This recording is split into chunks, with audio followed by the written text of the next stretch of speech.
মিনুকে phone করে সরোজিনী বুঝতে পারে বিনু আর একজন লোক, খুব সম্ভবত রাতুল মামা, কলকাতার বাইরে কোথাও যাওয়ার প্ল্যান করছে।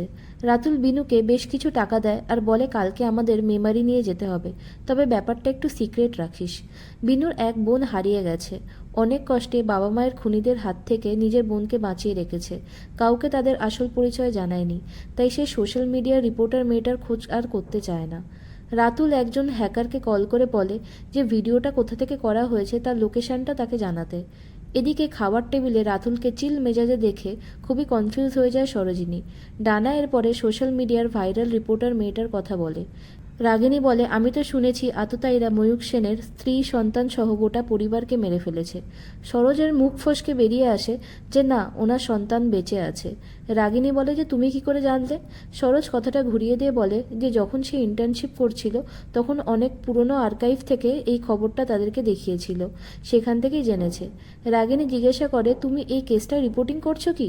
সরোজিনী বলে যে না না, আমি এসব করছি না। রাতুল বলে, এটা তো অনেক পুরনো খবর, ওই সময়ের অন্য কোনো খবর তোমার মনে আছে?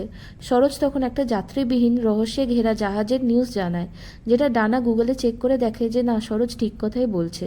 রাগিনী ভাবে, তুমি খুব চালাক মেয়ে সরোজিনী, কাল তো মেমারি যাচ্ছি, তোমার সম্পর্কে সব ডিটেলস জোগাড় করে নেব। সরোজও ভাবে যে কাল পান্ডুয়া গিয়ে রাগিনী ম্যামের পাস্ট হিস্ট্রি সম্পর্কে খোঁজখবর করতে হবে। রাতুল এরপরে রাগিনীকে জানায় যে ভিডিওটা খবর 16 আনার অফিস থেকে করা হয়েছিল। রাগিনী আর রাতুলের বুঝতে বাকি রইল না যে রিপোর্টার মেয়েটি আর সরোজিনী দুজনেই একই মানুষ। অন্যদিকে রণ ঘরে আসলে সরোজ তার খাওয়া দাওয়া থাকা বাবদ কিছু টাকা রণকে দিতে চায়। রণ নিতে রাজি হয় না, আসলে সরোজ কারোর ওপর বোঝা হয়ে থাকতে চায় না। টাকাটা না নিলে সে আউট হাউসে থাকবে বলে ঠিক করে। রণ বাধ্য হয় টাকাটা নিতে আর সরোজকে বলে, থাকুন আপনি এই বাড়িতে পেইং গেস্টের মতো।